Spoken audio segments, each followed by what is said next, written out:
एका कुटुंबात एका मुलीचा जन्म झाला. जन्माला येताच तिची आई गेली. वडिलांनी आपल्या मुलीला जवळ घेतले. मुलीच्या जन्मापासूनच नातेवाईकांनी तिला जन्माला येताच आईला खाऊन टाकले असे टोमणे मारणे सुरू केले. पण वडील काहीच न बोलता त्यांनी आपल्या मुलीला वाढवायला सुरुवात केली. शेतात काम करत आणि कधी कधी आपल्या मुलीला शेतात घेऊन जायचे आणि काम करायचे. सोबत मुलीलाही सांभाळायचे. नातेवाईकांनी त्याला पुन्हा लग्नासाठी समजवण्याचा प्रयत्न केला, पण वडिलांनी कोणाचेही ऐकले नाही. त्यांनी आपल्या मुलीकडे पूर्ण लक्ष दिले. मुलगी मोठी झाल्यावर शाळेत, नंतर कॉलेजमध्ये गेली आणि तिच्या वर्गात तिचा पहिला नंबर आला. वडिलांना खूप आनंद झाला. लोक त्यांचे अभिनंदन करू लागले.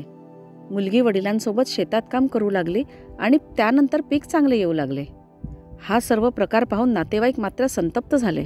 तिला पनवती म्हणणारे सगळे चिडायला लागले. चांगला अभ्यास करून एक दिवस मुलगी SP झाली. एके दिवशी एका मंत्र्याने तिचा सन्मान करण्याचे ठरवले आणि कार्यक्रमाची व्यवस्था करण्याचे आदेश दिले. त्यांच्याच गावात हा कार्यक्रम पार पडला. मुलगा आणि मुलगी यात फरक नसावा.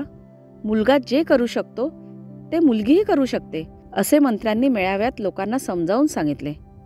भाषणानंतर मंत्री महोदयांनी मुलीला स्टेजवर बोलावून काहीतरी बोलायला सांगितले. मुलीने माईक हातात धरला आणि म्हणाली, आज मी जे काही आहे ते माझ्या वडिलांमुळे आहे, ज्यांनी लोकांचे अनेक टोमणे सहन करूनही मला इथपर्यंत आणले. माझी काळजी घेण्यासाठी त्यांनी रात्रंदिवस काम केले. मी माझ्या आईला कधीही पाहिले नाही आणि माझ्या वडिलांना माझी आई कशी आहे हे सुद्धा विचारले नाही, कारण मी विचारले असते तर कदाचित माझ्या संगोपनात काहीतरी कमतरता आहे असे माझ्या वडिलांना वाटले असते.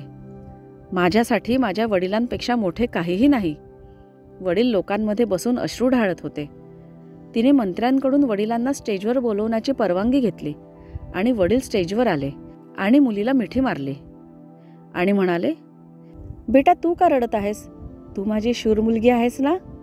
तू कमजोर झालीस तर माझे काय होईल? मला तुला आयुष्यभर हसताना बघायचे आहे.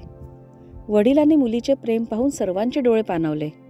मंत्र्यांनी मुलीच्या गळ्यात सुवर्ण पदक घातलं. मुलीने पदक काढून ते वडिलांच्या गळ्यात घातले. जेव्हा मंत्र्यांनी विचारले की हे काय केले, तेव्हा मुलगी म्हणाली, ते पदक योग्य ठिकाणी आहे आणि सांगितले की माझे वडील त्याचे हकदार आहेत. सभेत टाळ्यांचा कडकडाट झाला. ज्यांना आपल्या मुलींना 4 भिंतीत कोंडून ठेवायचे आहे त्यांच्यासाठी हा धडा आहे. पण जर तुम्ही त्यांना चांगले सांभाळले आणि त्यांची चांगली काळजी घेतली तर ही फुले बाहेर उमलतील.